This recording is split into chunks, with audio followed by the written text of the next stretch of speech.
Good morning, and thank you to the DOSD, PIRSA and Brand SA for inviting me to speak today.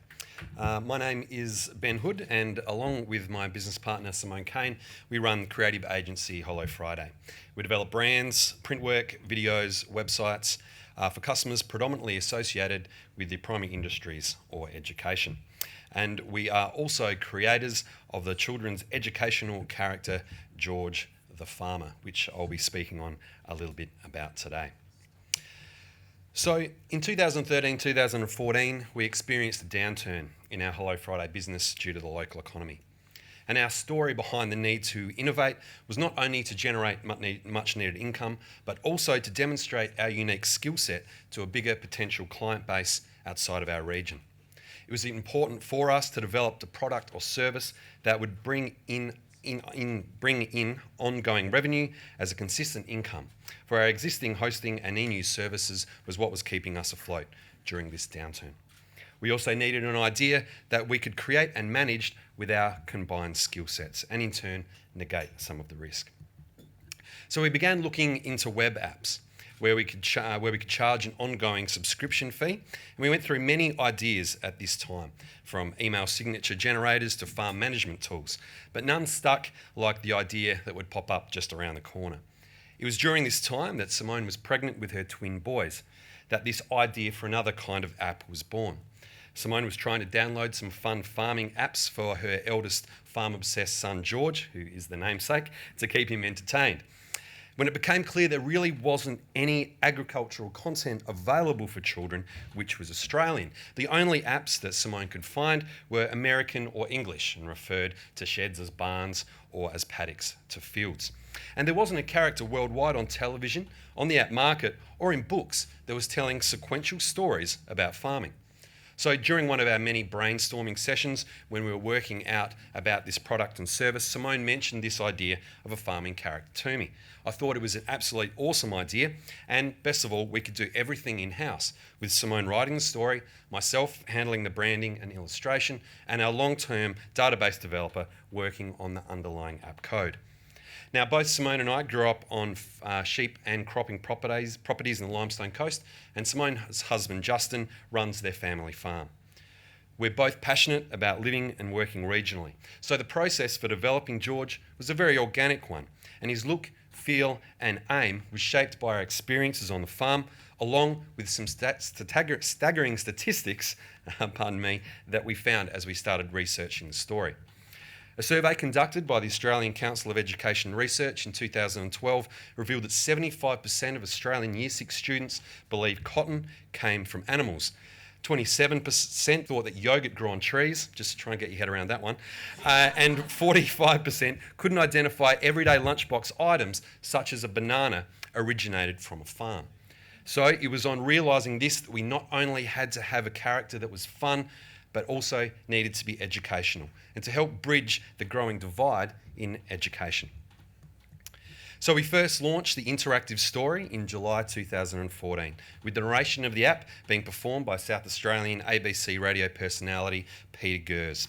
And in late 2014, due to many requests, we printed the first story as a physical picture book.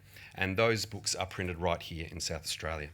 So the story follows George, his wife Ruby, Jessie the dog, as they plant a wheat crop. George explains the steps he needs to take to successfully plant the crop while showing children what foods are produced from wheat once the grain is milled into flour. G'day, mate. And that's Peter Gers saying, "G'day, mate." So the stories focus on farming practices along with food and fibre production. But there's also underlying morals that are touched upon, such as teamwork and gender equality. The app also includes a memory game, a colouring in game, and children can also sing along with a few of George's songs. Now, because George the Farmer is only Simone and I, we have been able to react very quickly to new opportunities and the development of new lines of income within the George project. In May last year, we were invited to speak to teachers at Beef Week in Rockhampton, and it occurred to us that we should try and entertain some kids who would be at Beef during this time to further spread the word about George. But we only had an app and we only had a book at this stage, so we had to again think a little bit differently. We sourced the big George costume from Melbourne. We wrote some lyrics for some more songs, which include We Love Beef, written especially for Beef Week. I performed and recorded the songs while Simone worked on some dance moves. She's very talented, our Simone. And now performance was a part of the George the Farmer project. And at the same time, ABC's Landline was producing a story on what we were doing with George the Farmer, which was fantastic for us. So to date, we've done shows and visited schools throughout SA, Victoria, New South Wales, Queensland, and we're heading to the Northern Territory in 2 weeks' time. Most recently, we performed at the Felton Food Festival in Queensland, and prior to this, we performed 6 shows a day for 14 days straight at the Sydney Royal Easter Show in the Food Farm. We did a total of 80 shows in 14 days, and we've only sort of retained our sanity after that. We all went a little bit crazy.